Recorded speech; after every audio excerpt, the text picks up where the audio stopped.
조갑제 TV 시청자 여러분 안녕하십니까. 2022년 8월 20일 오전 11시입니다. 저는 1971년 2월부터 기자 생활을 시작했으니까 이제 50년이 넘었습니다. 50년 동안 한국 현대사의 기복을 관찰할 수가 있었습니다. 그러다가 보니까 남이 보지 못하는 것을 저는 볼 수가 있습니다. 기자 생활 50년이 이게 별것 아닌 게 아니죠. 거기서 일어났던 일을 가지고 오늘의 현상을 들여다보면 미래를 예측할 수가 있습니다. 그래서 선거 결과라든지 큰 정치적 격변에 대해서 제가 예언한 것이 적중한 경우가 많습니다. 특히 2016년 새누리당 총선 공천의 파동을 보면서 저는 박근혜 대통령의 몰락을 예감했습니다. 그런데 그 비슷한 다른 형태로서 지금 윤석열 그리고 국민의힘에서 일이 벌어지고 있습니다. 이걸 보면서 제가 어젯밤에 한번 정리를 해보았습니다. 오늘 이 상황을 어떻게 볼 거냐, 어떻게 예견하느냐입니다. 그러나 잘 아시다시피 과거는 결정되어 있습니다. 현재는 진행형입니다. 미래는 모릅니다. 그래서 일단 확정되지 않는 미래를 예측하는 것입니다. 얼마든지 달라질 수가 있습니다. 제가 정리를 했으므로 이걸 여러분들에게 소개를 해 드리겠습니다. 이 글은 조갑제닷컴에 실려 있습니다. 제목은 윤석열이 이준석에게 이기면은 민주당에는 진다. 윤석열이 이준석에게 이기면 민주당에는 진다. 윤석열은 2016년 박근혜의 길에 접어들었다. 이게 제목입니다. 1. 윤석열이 이준석에게 이기면은 민주당에는 지게 되어 있다. 그는 지금 2016년 박근혜의 길에 접어들었다. 2. 윤석열은 이준석을 국민의힘에서 제거하려다가 본인과 당의 지지율이 폭락하고 있는 상황을 직시해야 한다. 작년 서울 부산시장 선거와 올해 대선 및 지방선거에서 국민의힘 승리를 가져왔던 2030과 중도층이 등을 돌리고 있고 보수는 분열되었다. 특히 이준석을 매개로 하여 윤석열 후보에게 약 50%의 지지를 보냈던 2030의 지지율이 20%에도 밑돈다. 3년승의 기반이었던 보수 젊은층 중도 보수 연합 구도를 해체하고 있는 것이다. 3.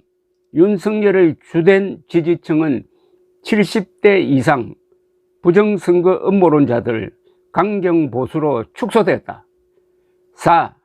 이준석에 대한 부정적 여론보다 윤석열과 윤핵관에 대한 거부감이 훨씬 강하다.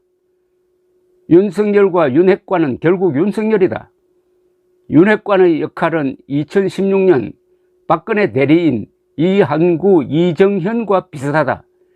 이한구와 이정현이 앞장서서 김무성 세력을 당권에서 배제시키는 데 성공한 것이 새누리당을 분열시켜 탄핵을 불렀다.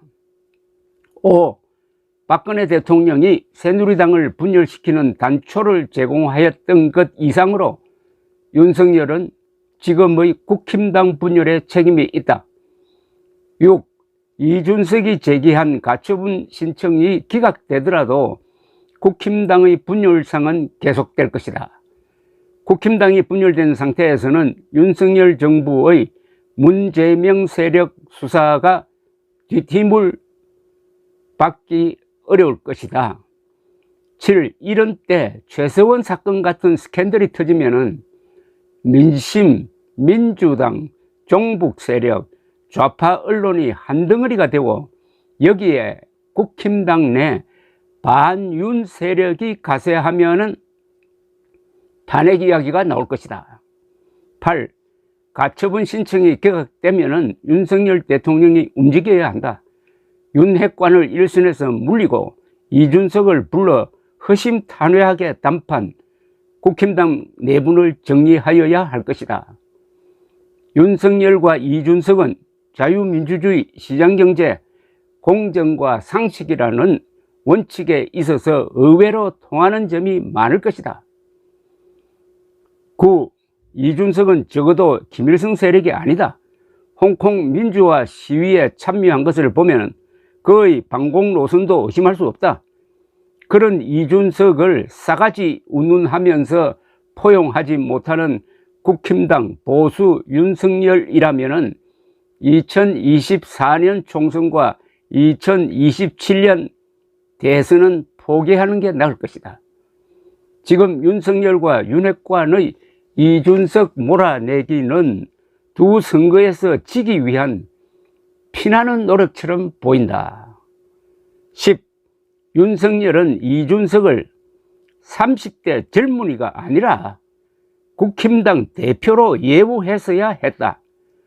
참신한 전략으로 국힘당을 3연승으로 이끈 공과 그가 대표하는 젊은 표의 결정적 중요성을 인정한다면 윤석열은 이준석에게 이길 생각을 하지 말아야 한다. 오세훈 서울시장의 이야기는 참고할 만하다. 이준석이 보수의 외연을 확장한 점을 인정하지 않으면 국힘당이 손해를 볼 것이다. 이상입니다.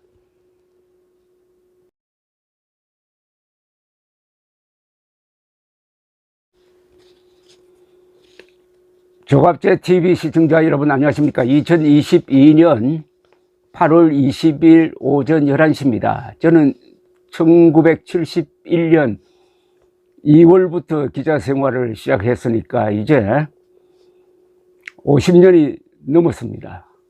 50년 동안 한국 현대사의 기복을 관찰할 수가 있었습니다. 그러다가 보니까 남이 보지 못하는 것을 저는 볼 수가 있습니다. 기자 생활 50년이 이게 별것 아닌 게 아니죠. 거기서 일어났던 일을 가지고 오늘의 현상을 들여다보면 미래를 예측할 수가 있습니다. 그래서 선거 결과라든지 큰 정치적 격변에 대해서 제가 예언한 것이 적중한 경우가 많습니다. 특히 2016년 새누리당 총선 공천의 파동을 보면서 저는 박근혜 대통령의 몰락을 예감했습니다. 그런데 그 비슷한 다른 형태로서 지금 윤석열 그리고 국민의힘에서 일이 벌어지고 있습니다. 이걸 보면서 제가 어젯밤에 한번 정리를 해보았습니다. 오늘 이 상황을 어떻게 볼 거냐, 어떻게 예견하느냐입니다. 그러나 잘 아시다시피 과거는 결정되어 있습니다. 현재는 진행형입니다. 미래는 모릅니다. 그래서 일단 확정되지 않는 미래를 예측하는 것입니다. 얼마든지 달라질 수가 있습니다. 제가 정리를 했으므로 이걸 여러분들에게 소개를 해 드리겠습니다. 이 글은 조갑제닷컴에 실려 있습니다. 제목은 윤석열이 이준석에게 이기면은 민주당에는 진다. 윤석열이 이준석에게 이기면 민주당에는 진다. 윤석열은 2016년 박근혜의 길에 접어들었다. 이게 제목입니다. 1. 윤석열이 이준석에게 이기면은 민주당에는 지게 되어 있다. 그는 지금 2016년 박근혜의 길에 접어들었다. 2. 윤석열은 이준석을 국민의힘에서 제거하려다가 본인과 당의 지지율이 폭락하고 있는 상황을 직시해야 한다. 작년 서울 부산시장 선거와 올해 대선 및 지방선거에서 국민의힘 승리를 가져왔던 2030과 중도층이 등을 돌리고 있고 보수는 분열되었다. 특히 이준석을 매개로 하여 윤석열 후보에게 약 50%의 지지를 보냈던 2030의 지지율이 20%에도 밑돈다. 3연승의 기반이었던 보수 젊은층 중도 보수 연합 구도를 해체하고 있는 것이다. 3. 윤석열의 주된 지지층은 70대 이상 부정선거 음모론자들, 강경보수로 축소되었다. 4. 이준석에 대한 부정적 여론보다 윤석열과 윤핵관에 대한 거부감이 훨씬 강하다. 윤석열과 윤핵관은 결국 윤석열이다. 윤핵관의 역할은 2016년 박근혜 대리인 이한구, 이정현과 비슷하다. 이한구와 이정현이 앞장서서 김무성 세력을 당권에서 배제시키는 데 성공한 것이 새누리당을 분열시켜 탄핵을 불렀다. 5. 박근혜 대통령이 새누리당을 분열시키는 단초를 제공하였던 것 이상으로 윤석열은 지금의 국힘당 분열에 책임이 있다. 6. 이준석이 제기한 가처분 신청이 기각되더라도 국힘당의 분열상은 계속될 것이다. 국힘당이 분열된 상태에서는 윤석열 정부의 문재명 세력 수사가 뒷힘을 받기 어려울 것이다. 7. 이런 때 최서원 사건 같은 스캔들이 터지면은 민심, 민주당, 종북 세력, 좌파 언론이 한덩어리가 되어 여기에 국힘당 내 반윤 세력이 가세하면은 탄핵 이야기가 나올 것이다. 8. 가처분 신청이 기각되면은 윤석열 대통령이 움직여야 한다.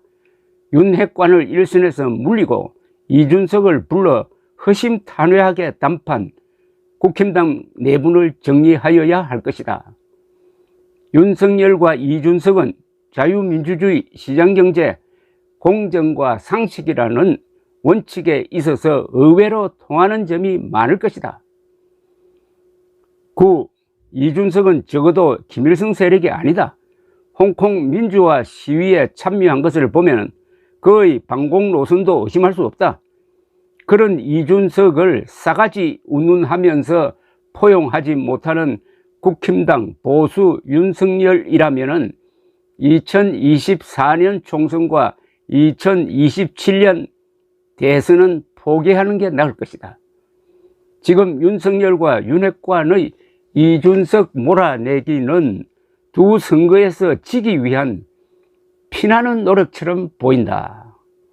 10. 윤석열은 이준석을 30대 젊은이가 아니라 국힘당 대표로 예우했어야 했다. 참신한 전략으로 국힘당을 3연승으로 이끈 공과 그가 대표하는 젊은표의 결정적 중요성을 인정한다면 윤석열은 이준석에게 이길 생각을 하지 말아야 한다. 오세훈 서울시장의 이야기는 참고할 만하다. 이준석이 보수의 외연을 확장한 점을 인정하지 않으면 국힘당이 손해를 볼 것이다. 이상입니다.